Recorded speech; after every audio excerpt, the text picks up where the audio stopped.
Hello friends, welcome to my channel career side. आज एक नई इन्फॉर्मेशन के साथ आपका स्वागत है मेरे चैनल पे। आज का जो इन्फॉर्मेशन है वो एजुकेशन रिलेटेड है। वो एएनएम जो एडमिशन होने वाला हर साल होता है, इसका जो है एग्ज़ाम इसका जो है फॉर्म का जो है फॉर्म फिलअप को क्या है क्या नहीं, उसका ही चीज़ें मैं आज बताने वाला हूँ। तो इसका अगर मैं बात करूँ तो इसका मैंने पहले भी एक वीडियो डाल चुका हूँ मैं, ठीक है।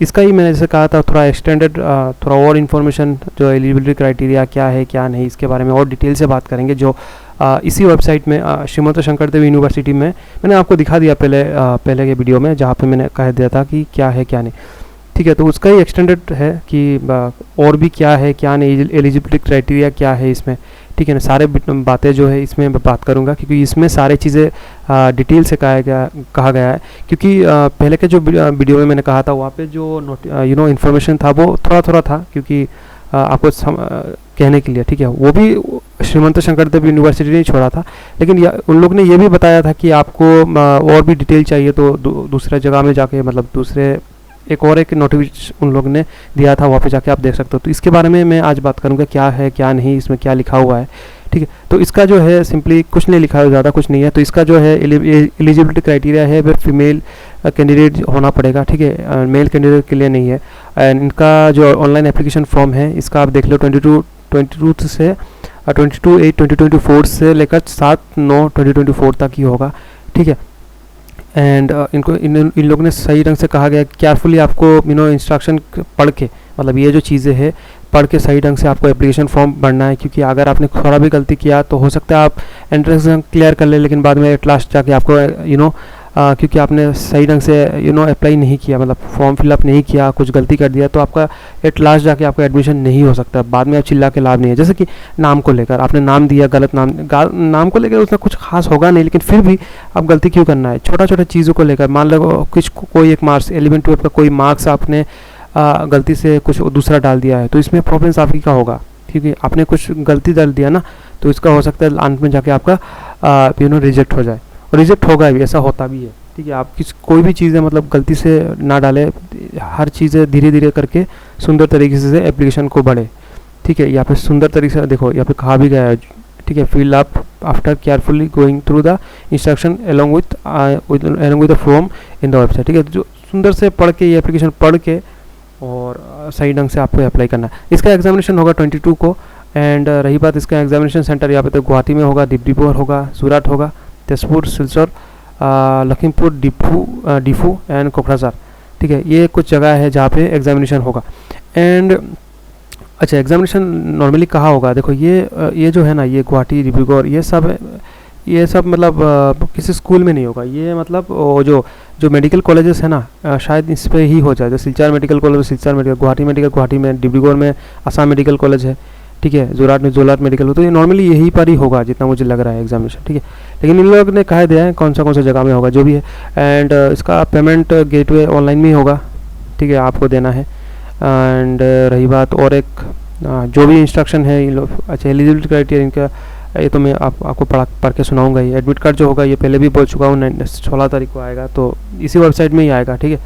एंड मतलब Srimanta Sankardev university of health science में ही आएगा, किसी दूसरे में जाके खोजने की ज़रूरत नहीं है। काफ़ी थर्ड पार्टी एप्स होता है ना, वहाँ पे जाके खोजने की ज़रूरत नहीं है। वेबसाइट होता है, एप्स होता है, वहाँ पे जाके लोग देखते हैं। सब ना देखे, डायरेक्ट आके यहाँ पे हर समय को देखते रहिएगा, ठीक है, कि एडमिट कार्ड आया कि नहीं। तो एलिजिबिलिटी क्राइटेरिया की बात करो, पहला तो है आपको सिटीजन ऑफ इंडियन होना पड़ेगा, परमानेंट रेसिडेंट ऑफ आसाम। ये और एक बात है, मान लो आप बिहार से है, आंध्र प्रदेश से है, आपका एलिजिबिलिटी क्राइटेरिया नहीं होगा, ठीक है। ये सारे लोग एलिजिबल नहीं है। आपको परमानेंट सर्टिफिकेट ऑफ आसाम होना पड़ेगा, और इसके लिए आपको सर्टिफिकेट निकालना पड़ेगा, ठीक है। इसको चाहिए परमानेंट PRC बोलते हैं इसको, permanent resident certificate of Assam. इसका अगर नहीं है तो बाद में तो चाहिए होगा, ठीक है। तो इसको आपको निकालना होगा, जितना जल्दी हो सके निकाल दे। मिनिमम एज लिमिट की बात करो 17 साल ऑन और बिफोर 31 दिसंबर 2024। तो 31 दिसंबर से पहले, मतलब 30 को, ठीक है, तब अब 30 दिसंबर से पहले आपका मतलब 17 साल तो होना ही है, मिनिमम 17 साल तो होना ही चाहिए। अगर आपका 16 साल हुआ तो नहीं होगा, ठीक है। मान लो 1 दिसंबर 2025 को अगर आपका एज मान लो 17 तारीख हुआ तो 17 ईयर्स हुआ तो नहीं होगा। आपका जो एज होगा 17 साल इस 31 दिसंबर 2024 से पहले हो जाना चाहिए। अच्छा, maximum age shall be 35 years, ठीक है। एंड आंगनवाड़ी आशा है, सॉरी माफ़ कीजिएगा, आंगनवाड़ी जो वर्कर्स है, आशा वर्कर्स, ट्रेन डायस मैक्सिमम, इनका लिए जो है थोड़ा एक्सटेंड किया गया है, एज रिलेक्शन किया गया 35 से लेकर 42 ईयर्स तक। एंड इसका एलिजिबिलिटी क्राइटेरिया की बात करूँ तो 12 ईयर्स है, ठीक है। माफ़ कीजिए, यहाँ पे जो मिनिमम एजुकेशन है तो वो है 12 क्लास तक होना चाहिए, ठीक है। 10+2 ईयर कोर्स, मतलब वही है यहाँ पे अजीब तरह से दिया गया है, मतलब 12 पास तो होना ही चाहिए, ठीक है। एंड इसका जो है यहाँ पे देख लो आप। और रही बात यहाँ पे admission is subject to medical examination report, ठीक है। तो फीमेल कैंडिडेट जैसे मैंने पहले भी कह चुका था, गवर्नमेंट जो इंस्टीट्यूट यहाँ पे एडमिशन लेने के लिए, एंड एंट्रेंस एग्ज़ाम के बारे में बात चुका, कब होगा, कौन से जगह में होगा, ठीक है। एंड यहाँ पे देखो, यहाँ पे कौन सा सब्जेक्ट्स आएगा, एक ही पेपर होगा जिसमें इंग्लिश होगा, मैथ्स होगा, जनरल साइंस होगा, इसके कुछ क्वेश्चन आएंगे अप टू 10 स्टैंडर्ड, मतलब 10 स्टैंडर्ड लेवल का क्वेश्चन ही आना है। अप टू 10 स्टैंडर्ड में आपने जो भी पढ़ाई किया है उसके हिसाब से ही इंग्लिश, मैथ, जनरल साइंस के क्वेश्चन आएंगे, ठीक है। तो एग्जामिनेशन जो होगा 100 मार्क्स का होगा, हर क्वेश्चन 100 मार्क्स का होगा, 50 क्वेश्चन आएगा और 2 मार्क्स, मतलब हर एक क्वेश्चन का 2 मार्क्स कैरी करेगा, ठीक है। एक क्वेश्चन दिया, 2 मार्क्स मिल गया। यहाँ पे इंग्लिश के जो कितने क्वेश्चन आएंगे, इंग्लिश के 20 क्वेश्चन आएंगे 40 मार्क्स के, मैथ्स के वही 15 क्वेश्चन। अच्छा, ये सब बाद में देख लीजिए इसमें क्या है। तो मोट मार्क्स सब बात करूँ तो 100 मार्क्स का क्वेश्चन आएगा, 50 क्वेश्चन रहेंगे, ठीक है। वही है 100 मार्क्स का क्वेश्चन, ठीक है, जो भी है। एंड वही है। यहाँ पे और एक मज़ेदार बात यह है कि कोई भी नेगेटिव मार्किंग नहीं होगा, मतलब सारे क्वेश्चन आपको दगा के आ रहे हैं, ठीक, दगा के आना है, ठीक है। ऐसा नहीं कि कोई भी आपने मान ले कोई आता नहीं है तो छोड़ के आना है, ऐसा मत करे। जो आता है वो तो आता है, जो नहीं आता वो उसको भी भर के आना है आपको, ठीक है। अगर आपने कोई भी आंसर नहीं दिया तो उसको 0 मारा जाएगा, जो भी है। नहीं दिया तो 0 ही है, क्या है उसमें। अगर दे दिया तो अगर सही हुआ तो 2 मार्क्स, नहीं दिया हुआ तो कुछ नहीं। तो इसलिए अच्छा होगा दे के ही आए, ऐसा नहीं कि नहीं आता तो नहीं देंगे, ऐसा मत करें यहाँ पर, क्योंकि नेगेटिव मार्किंग नहीं है तो इसमें क्या है। देखो question paper will be in both English and Assamese language, कोई बंगाली लैंग्वेज नहीं है यहाँ पे, कोई बात नहीं। इंग्लिश तो है, एसामीज लैंग्वेज है, तो ये दोनों लैंग्वेज में ही होगा, कोई ऐसा नहीं है। और बंगाली और एसामीज में कुछ खास डिफरेंस है नहीं, तो इसमें कुछ प्रॉब्लम भी नहीं होगा। अगर कोई बंगाली मीडियम से है तो आपको इतना पढ़ने में उतना दिक्कत नहीं होगी, क्योंकि काफ़ी सारे लोग होते हैं ना, मतलब लोअर असम के में काफ़ी सारे बंगालीस है, तो ये तो एसामीज मतलब है नहीं, सब्जेक्ट्स उतना प्रेफर नहीं करते, लैंग्वेज जो है मतलब वहाँ पे है, चलता नहीं है, मतलब वही है, सिंपल मैंने देखा है हुआ है। इवन इन आपा मतलब मैंने काफ़ी ज़्यादा बोरपेटा, नलबारी, यहाँ पे भी काफ़ी सारे बंगालीस है, वो भी मतलब बंगाली पढ़ते हैं, ठीक है। तो इनका कभी कभार होता है कि एसामीज में काफ़ी सारा प्रॉब्लम्स होता है लैंग्वेज। वैसे तो बात करना आता है लेकिन पढ़ने में थोड़ा दिक्कत हो सकता है, लेकिन उतना कुछ खास होगा नहीं, क्योंकि दोनों से लैंग्वेज एकदम कोलाइड ही करते हैं, इतना कुछ होगा नहीं। तो जो भी है इसमें कोई ऐसा बात नहीं है, इंग्लिश तो है आपके पास, ठीक है। टाइमिंग और एग्जामिनेशन की बात हो रही है तो 11 से लेकर 1 बजे तक होगा, 2 आवर का एग्जामिनेशन होगा। यहाँ पे फ़ीस की बात करो 1500 लगेगा, और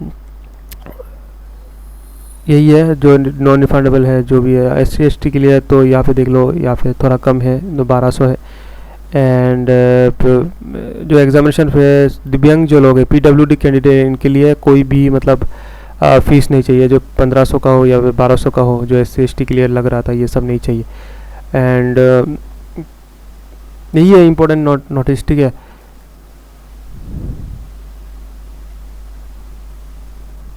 देखो और एक चीज़ यहाँ पे इम्पोर्टेंट जो चीज़ें बताया गया है, जैसे मैंने पहले भी थोड़ा समय पहले मैंने आपको कहा था कि आपने जो एप्लीकेशन डाला वो तो सही है, आपको एग्जामिनेशन देने दिया जाएगा, लेकिन ड्यूरिंग जब आपका मान लो एंट्रेंस एग्ज़ाम हो गया, आपने क्लियर कर लिया, तब होगा क्या, स्क्रूटिनाइज होगा आपका, मतलब सारे चीज़ों को देखा जाएगा, सारे जो भी आपने डाला है वहाँ पे आपका नाम, जो भी है एजुकेशन क्वालिफिकेशन आपको दिया जाएगा, तो उसमें आपका सब कुछ दिखा जाएगा। अगर आपने उस समय कुछ भी गलत दिखा, ठीक है, तो आपको जो है आपको एलिजिबल मतलब आपको एडमिशन नहीं मिलेगा।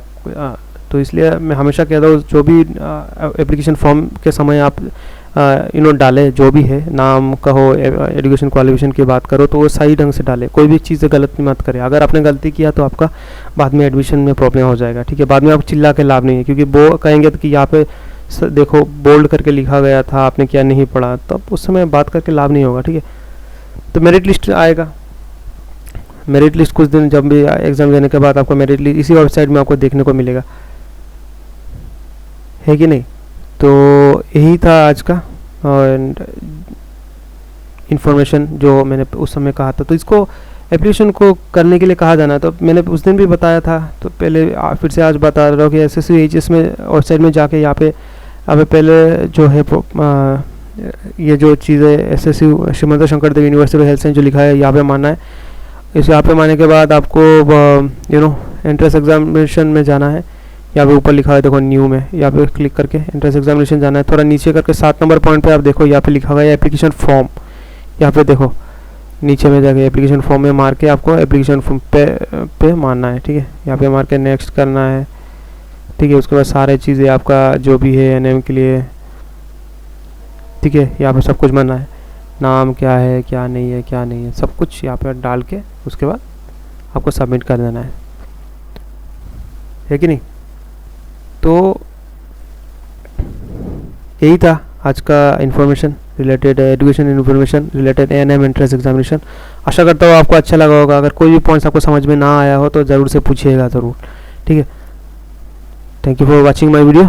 Thank you.